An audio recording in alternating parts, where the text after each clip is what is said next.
नमस्कार विद्यार्थियों। आइए आज हम शुरू करते हैं अधिगम पार्ट 3। अभी तक हमने अधिगम पार्ट 1 अधिगम पार्ट 2 के से संबंधित प्रश्नों का अध्ययन किया। इससे अब हम अधिगम पार्ट 3 में कुछ महत्वपूर्ण प्रश्नों का अध्ययन करेंगे। तो आइए शुरू करते हैं। प्रश्न 1। किशोर बालक प्रायः माता पिता के नियंत्रण तथा पर्यवेक्षण से मुक्त होने का प्रयास करते हैं। उसे ऑप्शन ए बालकों के उनके स्वतंत्रता समूह में स्वतंत्रतापूर्वक कार्य करने तक ही सीमित कर देना चाहिए। बी बालकों को आर्थिक स्वतंत्रता प्रदान करने के संदर्भ में सीमित कर देना चाहिए। सी सामान्य विकास का एक लक्षण मानना चाहिए। डी माता पिता के विरुद्ध प्रतिद्वंद्विता का एक कारण मानना चाहिए। तो यहाँ पर किशोर बालक जब प्रायः माता पिता के नियंत्रण तथा पर्यवेक्षण से मुक्त होने का प्रयास करते हैं तो वह उनके सामान्य विकास का एक लक्षण होता है। तो ऑप्शन सी बिल्कुल सही होगा। प्रश्न 2।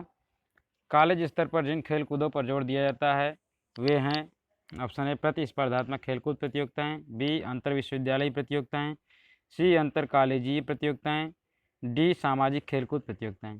तो कॉलेज स्तर पर जिन खेलकूद प्रतियोगिताओं का हम विशेष ध्यान देते हैं, उन पर जोर देते हैं, तो वो होती हैं अंतर कॉलेजीय प्रतियोगिताएं। ऑप्शन सी बिल्कुल सही है। प्रश्न 3। एक हाई स्कूल में उत्तम स्वास्थ्य प्रोग्राम कहा जा सकता है। ऑप्शन ए बालकों को शारीरिक तथा मनोदैहिक क्रियाओं संबंधी ज्ञान प्रदान करना, बी बालकों को स्वास्थ्य विज्ञान तथा सामान्य ज्ञान प्रदान करना, सी बालकों की व्यक्तिगत समस्याओं में परामर्श प्रदान करना, डी बालकों में स्वयं उचित देखभाल एवं गुणों संबंधी विकास करना। तो यहाँ पर जो सबसे सही उत्तर होगा ऑप्शन सी बालकों की व्यक्तिगत समस्याओं में परामर्श प्रदान करना, क्योंकि हाई स्कूल के बालक जो होते हैं वह किशोर अवस्था के बालक होते हैं और किशोर अवस्था के बालकों का निर्देशन और परामर्श बहुत जरूरी होता है। तो ऑप्शन सी बिल्कुल सही है। प्रश्न 4। प्रायः लोगों का विश्वास है कि प्राथमिक कक्षा में शारीरिक शिक्षा प्रदान की जानी चाहिए। ऑप्शन ए नियमित रूप से कक्षा शिक्षक द्वारा, बी विशेष व्यायाम शिक्षक द्वारा, सी विद्यालय की शिक्षिका द्वारा, डी कक्षा शिक्षक तथा व्यायाम शिक्षक के परस्पर सहयोग से। तो यहाँ पर जो सबसे सही उत्तर होगा ऑप्शन डी कक्षा शिक्षक तथा व्यायाम शिक्षक के परस्पर सहयोग द्वारा। बिल्कुल सही है। प्रश्न 5। शारीरिक शिक्षा विद्यालय में शारीरिक शिक्षा का प्राथमिक उद्देश्य है। ऑप्शन ए बालकों में विश्वविद्यालय में प्रवेश करने से पूर्व उत्तम खिलाड़ियों का निर्माण करना, बी बालकों में शारीरिक तंदुरुस्ती का उन्नयन करना, सी छात्रों में शैक्षिक दुर्बलता से मुक्ति प्रदान करना, डी छात्रों की शारीरिक क्रियाशीलता में वृद्धि।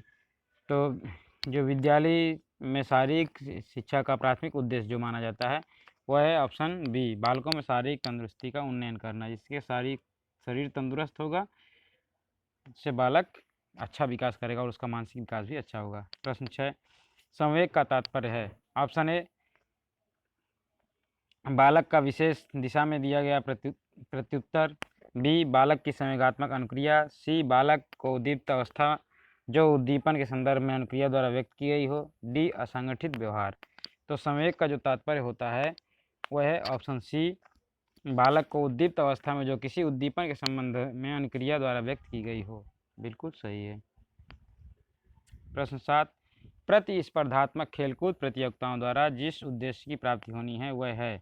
ऑप्शन ए सामाजिक आवश्यकताओं की संतुष्टि, बी अन्य स्कूली गतिविधियों के समान, सी बालकों में स्वास्थ्य एवं शारीरिक स्वास्थ्य में वृद्धि, डी बालकों में खेलकूद की भावना का विकास।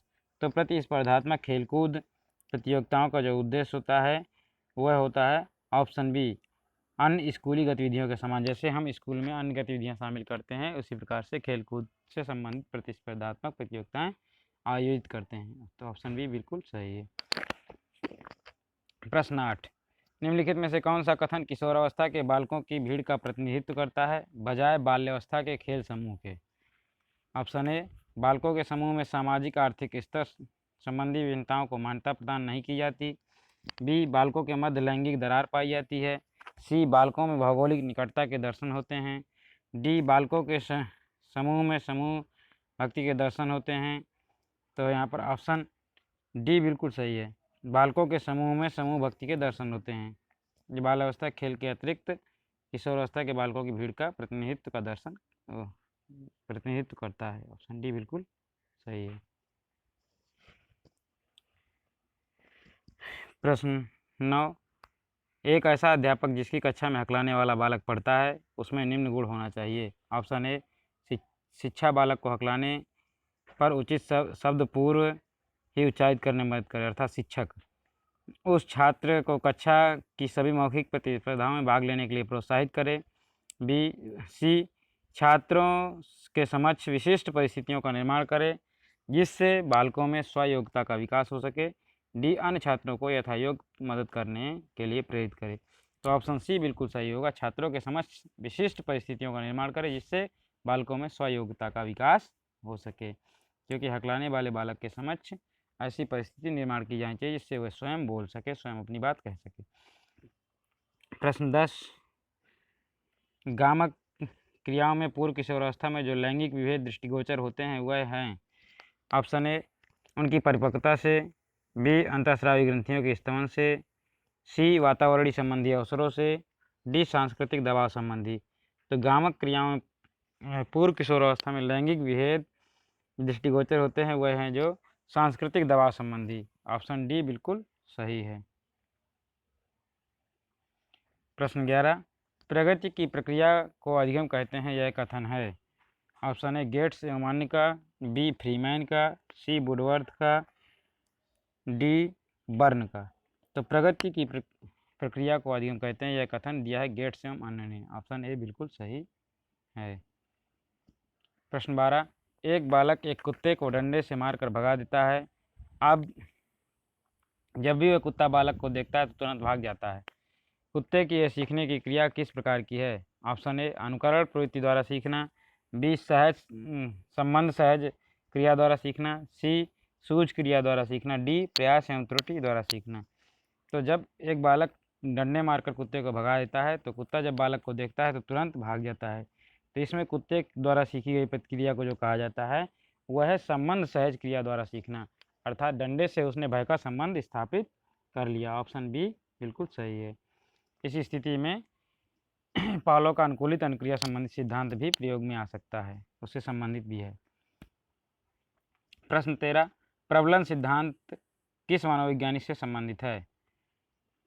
तो प्रबलन सिद्धांत जो संबंधित है वह है ऑप्शन सी, हल से। प्रबलन का सिद्धांत हल ने दिया है। प्रश्न 14, प्रयास एवं भूल का सिद्धांत है। तो प्रयास एवं भूल का सिद्धांत जो दिया है वह है ऑप्शन डी, थॉर्नडाइक। थॉर्नडाइक ने प्रयास एवं भूल का सिद्धांत दिया है जिसमें उन्होंने बिल्ली पर प्रयोग किया है और उन्होंने उस बिल्ली पर प्रयोग करते हुए बिल्ली के समक्ष भोजन के रूप में उद्दीपक के रूप में भोजन को प्रस्तुत करते हुए और बिल्ली को ऐसे खटके में बंद करके जिसमें बिल्ली बार बार प्रयास करे, इस प्रकार से उन्होंने सिद्धांत की रचना की। इससे संबंधित कुछ प्रश्न अभी और आते हैं तो ये आपको आगे भी बताए जाएंगे। प्रश्न 15, अंतर्दृष्टि का सिद्धांत किस मनोवैज्ञानिक का है। तो ये अंतर्दृष्टि का सिद्धांत मतलब सूझ एवं अंतर्दृष्टि के सिद्धांत से संबंधित है। तो यह है कोहलर का। ऑप्शन ए बिल्कुल सही है। प्रश्न 16, सीखने का संबंध प्रत्यावर्तन का सिद्धांत किस मनोवैज्ञानिक का है। तो सीखने का संबंध प्रत्यावर्तन का सिद्धांत जो दिया है वह दिया गया है पावलोव द्वारा। ऑप्शन बी बिल्कुल सही है। अर्थात इसी को हम अनुकूलित अनुक्रिया सिद्धांत भी कहते हैं, इसी को हम शास्त्रीय अनुबंधन सिद्धांत भी कहते हैं और इसी को हम सीखने का संबंध प्रत्यावर्तन सिद्धांत भी कहते हैं। तो यह पावलोव ने दिया है। प्रश्न 17, प्रभाव का नियम के प्रतिपादक हैं। तो आप सभी जानते हैं जो थॉर्नडाइक द्वारा दिए गए मुख्य और गौड़ नियम है, तो मुख्य नियमों में आता है आपका प्रभाव का नियम। तो प्रभाव के नियम के प्रतिपादक हैं थॉर्नडाइक। ऑप्शन डी बिल्कुल सही है। प्रश्न 18, स्मृति का प्रथम सोपान है। ऑप्शन ए, धारण, बी, सीखना, सी, पुनर्स्मरण, डी, पहचान। तो स्मृति का जो प्रथम सोपान माना जाता है वह है ऑप्शन डी, पहचान। 19, प्रथम मनोवैज्ञानिक प्रयोगशाला स्थापित करने वाले मनोवैज्ञानिक हैं। तो जो प्रथम मनोवैज्ञानिक प्रयोगशाला स्थापित करने वाले मनोवैज्ञानिक हैं वह हैं वुंट। ऑप्शन ए बिल्कुल सही है। प्रश्न 20, छात्रों को प्रेरित करने वाली विधि है। तो छात्रों को प्रेरित करने वाली विधि है वह है प्रशंसा। ऑप्शन सी बिल्कुल सही है, क्योंकि ये फटकारना और दंड ये नकारात्मक में आती हैं, इसलिए इसको नहीं किया जाता। प्रश्न 21, एक अवस्था के अधिगम के दूसरे अवस्था में अधिगम को प्रभावित करने को क्या कहते हैं? प्रशिक्षण अंतरण, बी संप्रेषण, सी अनुकरण, डी अनुबंधन। तो जब एक अवस्था के अधिगम को दूसरे अवस्था के अधिगम में हम प्रभावित करते हैं और उसको प्रतिस्थापित करके हम कार्य करते हैं तो उसे हम क्या कहते हैं? उसे कहते हैं प्रशिक्षण अंतरण। ऑप्शन ए बिल्कुल सही है। प्रश्न 22, ऐसे व्यवहार को क्या कहेंगे जो ज्ञात एवं निश्चित उद्दीपकों द्वारा घटित होता है? ऑप्शन ए घटित व्यवहार, बी प्रतिकृत व्यवहार, सी प्रत्यक्ष व्यवहार, डी अप्रत्यक्ष व्यवहार। तो ऐसे व्यवहार को प्रतिकृत व्यवहार कहते हैं जो निश्चित उद्दीपकों द्वारा ज्ञात उद्दीपकों द्वारा घटित होता है। ऑप्शन बी बिल्कुल सही है।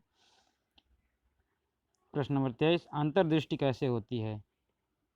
ऑप्शन ए आकस्मिक, बी धीरे धीरे, सी अनिश्चित, डी जन्म से। तो अंतर्दृष्टि जो होती है, सूझ जिसे कहते हैं, वो आकस्मिक होती है, अचानक सूझ आती है। तो ऑप्शन ए बिल्कुल सही है।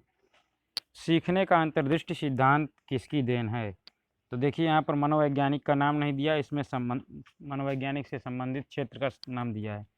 तो सीखने का अंतर्दृष्टि सिद्धांत जो देन है, ऑप्शन ए संरचनावादियों की, बी मनोविश्लेषणवादियों की, सी व्यवहारवादियों की, डी गेस्टाल्टवादियों की।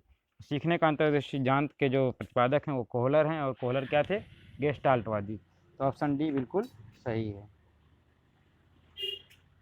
प्रश्न 25, थार्नडाइक के प्रयत्न एवं त्रुटि सिद्धांत में किस पर विशेष बल नहीं दिया जाता?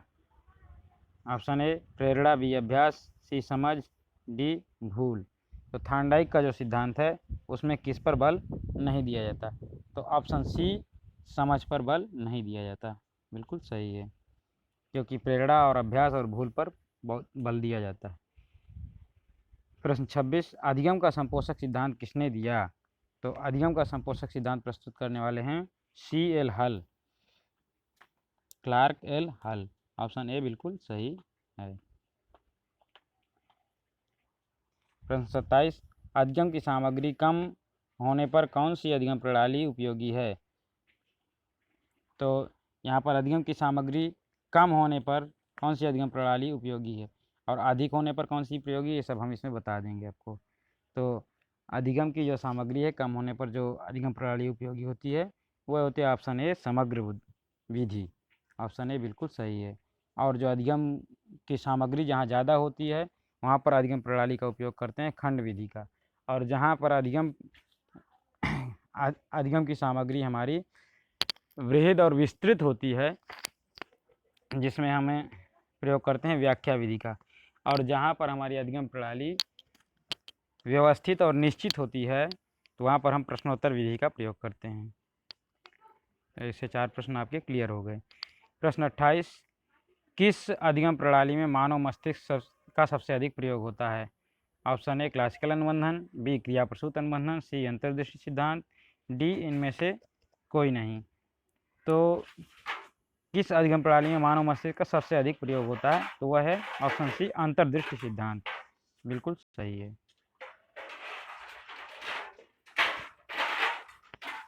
प्रश्न 29, प्रशिक्षण अंतरण में सहायक अंतरण का कौन सा प्रकार है? ऑप्शन ए सकारात्मक अंतरण, बी नकारात्मक अंतरण, सी ए और बी दोनों, डी इनमें से कोई नहीं। तो प्रशिक्षण अंतरण का जो प्रकार माना जाता है जो सहायक होता है वह होता है सकारात्मक अंतरण। ऑप्शन ए बिल्कुल सही है। इसके साथ अंतिम प्रश्न नंबर 30, प्रशिक्षण स्थानांतरण क्या है? ऑप्शन ए पर्यावरण से सीखना, बी नवीन कार्य से सीखना, सी एक परिस्थिति से प्राप्त प्रशिक्षण का दूसरी स्थिति में देखने में उपयोग, डी एक विधि का दूसरे कार्य में करना, एक विधि का प्रयोग दूसरे कार्य में करना। यहाँ पर प्रशिक्षण स्थानांतरण जो कहा जाता है एक परिस्थिति से प्राप्त प्रशिक्षण का दूसरी स्थिति में देखने में उपयोग। ऑप्शन सी बिल्कुल सही है। इसी के साथ धन्यवाद।